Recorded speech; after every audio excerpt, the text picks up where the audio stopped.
Whispers Around the World, a Heal Our World book from SufferingWell, Chapter 38, Threads of Sacrifice. As spring filled the air, the Howe group's excitement about the retreat grew with each passing week. They had been quietly gathering resources to ensure that everyone could attend, each member contributing in small but meaningful ways. The retreat had become a shared vision, a dream that represented not only fellowship but also the chance to grow closer in faith.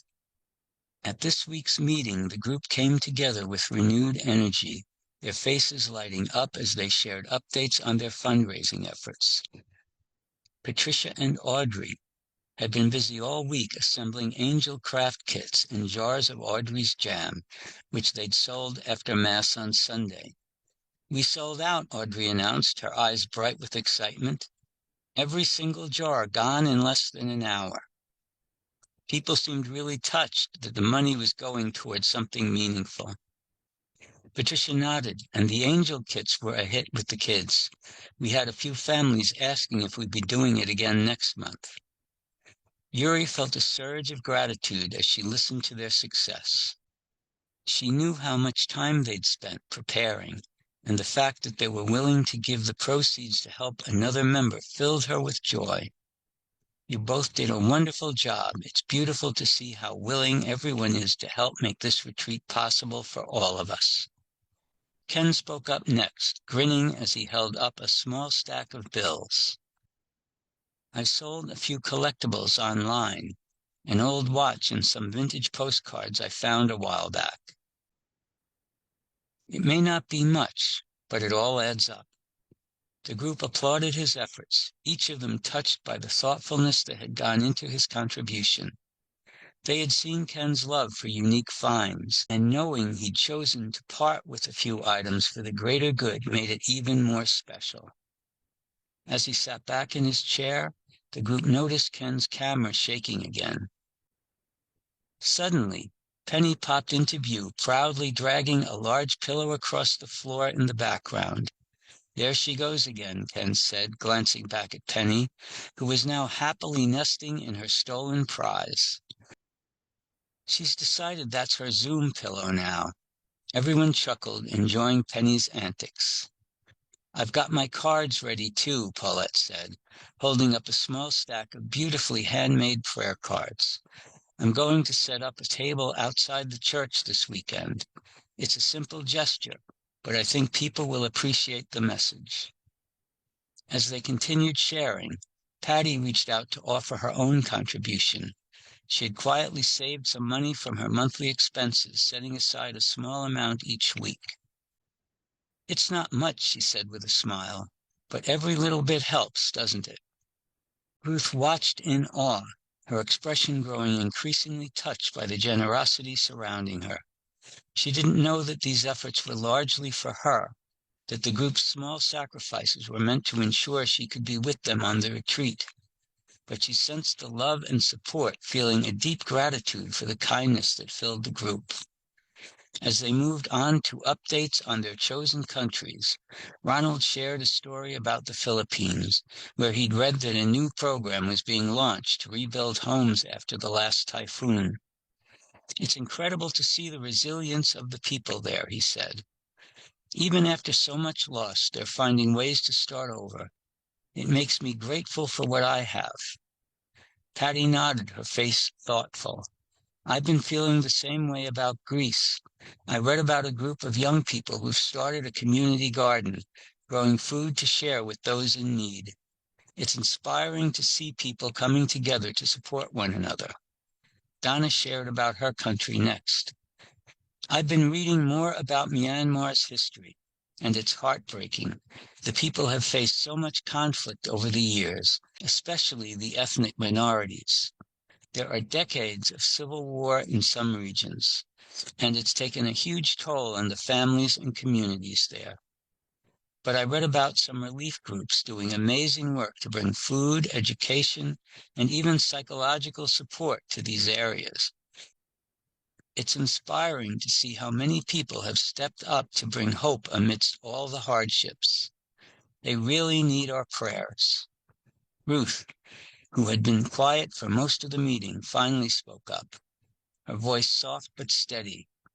I want to thank you all. I don't know if I say it enough, but this group has changed my life. I've been praying more deeply than I ever have, and it's helping me to see the world in a new way. I feel closer to God, and I know it's because of each of you. The group exchanged friendly smiles, each of them touched by Ruth's words. Yuri's heart felt full as she listened, knowing that their small acts of generosity were rippling outward, touching lives in ways they couldn't fully see. As the meeting wound down, they discussed their final plans for the retreat. They had set a date for early summer, and the excitement was palpable. They'd each offered to bring something to share, crafts, stories, and reflections on their chosen countries. It would be a time of connection, learning, and shared faith. Before logging off, Paulette spoke up, her voice filled with a quiet enthusiasm. I wanted to share something too. I've been inspired by this group to start prayer walking again. I used to do it all the time, but lately, I've been feeling led to walk through the neighborhood and pray for the people I see. It reminds me of how connected we all are, even when we don't realize it. The group encouraged her, each person expressing admiration for her quiet dedication. Paulette's prayer walking became a source of inspiration, reminding them that their prayers weren't limited to their chosen countries. They could bring God's love to their own communities as well. As they closed the meeting, Yuri felt a deep sense of peace. She knew they were preparing for something beautiful, something that would bring them closer to each other and to God.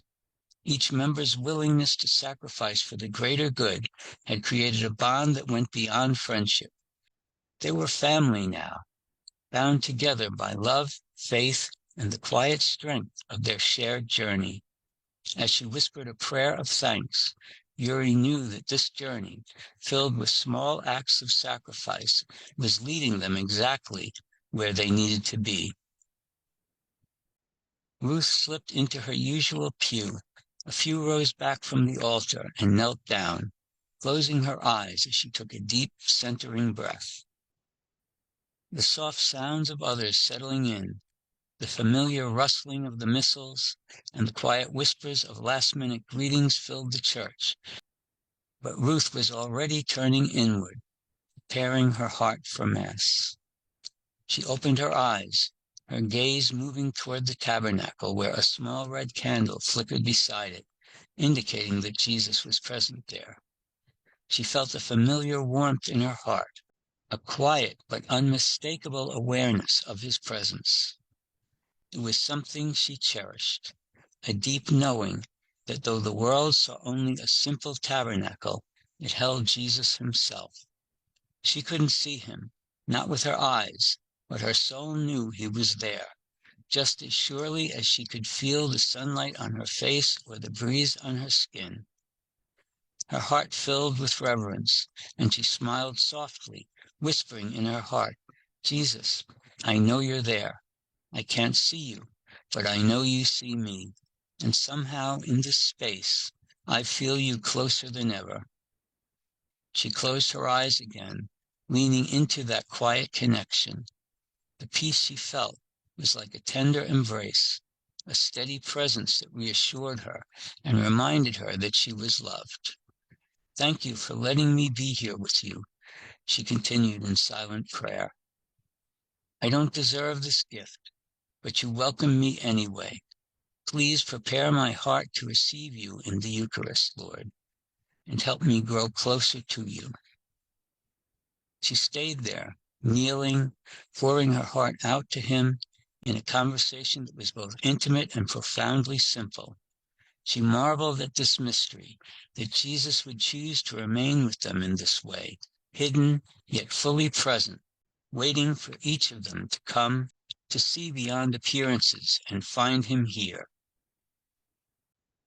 Ruth felt a wave of gratitude and awe wash over her, and she opened her eyes, looking again at the tabernacle.